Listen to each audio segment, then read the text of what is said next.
శ్రోతలందరికీ నమస్కారం. Old stories by Bala ఛానల్కు స్వాగతం, సుస్వాగతం. కథలు చదువుతున్నది ఉషాబాల. ఈరోజు ఈ వీడియోలో భట్టి విక్రమాదిత్యుల కథలను గురించి విందాం. భట్టి విక్రమాదిత్యుల కథలు మొదటి భాగం. పూర్వము నందిపురము అనొక పట్టణం ఉండెను. ఆ పట్టణమున గల బ్రాహ్మణ అగ్రహారమునందు చంద్రవర్ణుడు అను బ్రాహ్మణుడు నివసించుచుండెను.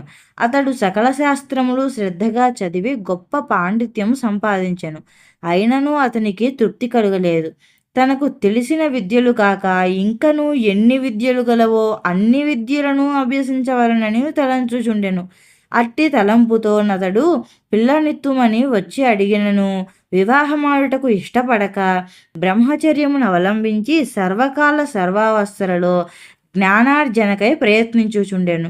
కొంతకాలము గడిచిన తరువాత చంద్రవర్ణుడు నందిపురమును వదిలి దేశ దేశములు తిరుగుచు నూతన విద్యలను నేర్పు గురువునకై వెదకసాగాను. ఎన్ని దేశములు తిరిగినను అతనికి నచ్చిన గురువు దొరకలేదు. నూతన గురువుకై అన్వేషించుచు అతడొకనాడు అరణ్య మార్గమున పోవుచు మిక్కిలి అలసిపోయాను. అతనికి విపరీతమైన దాహబాధ కలిగాను. దాహబాధ తీర్చుకుని తలంపుతో నీటి కొరకు వెదుగుచుండగా ఒక పెద్ద చెరువును, ఆ చెరువు గట్టుపైన ఒక గొప్ప రావి చెట్టును కనబడినవి. వానిని చూచి చంద్రవర్ణుడు చాలా సంతోషించి చెరువు వద్దకు పోయి అందున్న నిర్మలోదకము త్రాగి దాహబాధ తీర్చుకొనెను. పిమ్మట శ్రమ తీర్చుకొనుటకై రావి చెట్టు నీడలో పరుండెను. ఆ రావి చెట్టుపై కొంతకాలము నుండి ఒక బ్రహ్మరాక్షసి నివసించుచుండెను.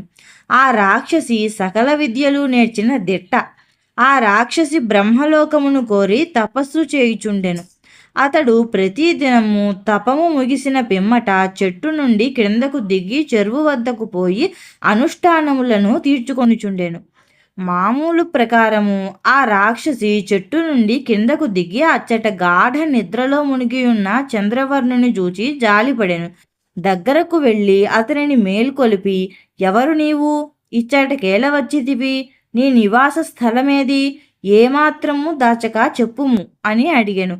చంద్రవర్ణుడు పైకి లేచి కండ్లు నలుముకొని తన ఎదుటనున్న బ్రహ్మరాక్షసికి నమస్కరించి, అయ్యా, నేను బ్రాహ్మణుడను, చంద్రవర్ణుడను పేరు గలవాడను. నా నివాస స్థలము నందిపురము. నాకు తెలియని విద్యలను తెలిసిన గోరి సద్గురువు కొరకు వెదుకుచూ ఇచ్చటికి వచ్చినాను. ఈ చెరువు నీరు త్రాగి దాహబాధ తీర్చుకొంటిని. మార్గాయాసము తీర్చుకొనదలచి ఈ చెట్టు నీడను ఆశ్రయించితిని. మీ ముఖ తేజస్సును చూచి సకల శాస్త్రములు తెలిసిన వారని గ్రహించితిని. నాకు తెలియని విద్యలు తెలిపి నన్ను కృతార్థుని చేయగోరుచున్నాను అని వినయంగా కోరెను. చంద్రవర్ణుని మాటలు విని బ్రహ్మరాక్షసుడు, చంద్రవర్ణ, నీ ఆశయము తెలుసుకొని చాలా సంతోషించి తిని. నీవు కోరినట్లు నాకు తెలిసిన విద్యలన్నింటినీ నీకు చెప్పేదను. నీవేమాత్రము అశ్రద్ధ చూపక నా సమయమును వృధా చేయక తెలుసుకొనుము. స్వల్పకాలములోనే నీవు సకల విద్యలు నేర్చుకొనగలవు అని పలుకగా చంద్రవర్ణుడు, గురుదేవ, మీరు చెప్పినట్లు చేయుదును, శ్రద్ధగా నేర్చుకొందును. విద్యార్జనలో ఎన్ని కష్టములు ఎదురైనను సంతోషముగా భరింతును అని చెప్పాను. అప్పుడు ఆ బ్రహ్మరాక్షసుడు, చంద్రవర్ణ, నేను ఈ చెట్టు మీద నుండి నీకు నేర్పదలచిన విషయములను రావి ఆకులపై వ్రాసి పడవేయుచుందును. నీవు ఆ పత్రములపై వ్రాసిన విషయములను 6 మాసములు రాత్రింబగళ్ళు నిద్రాహారములు మాని చదువుకొనుచుండవలెను. ఒక్క దినమైనను ఉల్లంఘించకుండా నేను వ్రాసిన విషయములను శ్రద్ధగా పఠించున్నప్పుడే నీకు సంపూర్ణ పాండిత్యము లభించగలదు. ఈ నియమం తప్పితివా నా ఆగ్రహమునకు గురి కాగలవు అని చెప్పాను. చంద్రవర్ణుడు బ్రహ్మరాక్షసుడు చెప్పినట్లు చేయుదునని ప్రమాణము చేశాను.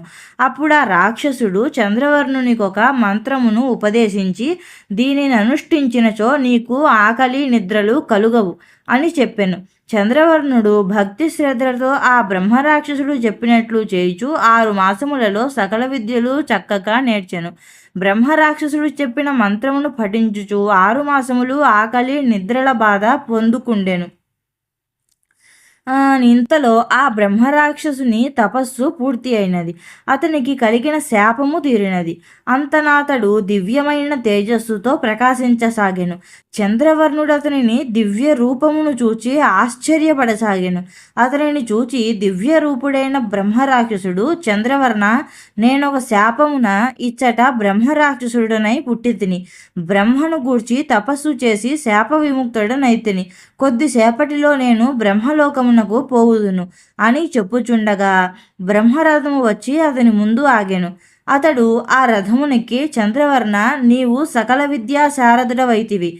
నీవు నేర్చుకొనవలసిన విద్యలిక ఏమీయూ లేవు. కావున నీవు తక్షణము నీ దేశమునకు వెళ్ళిపొమ్ము.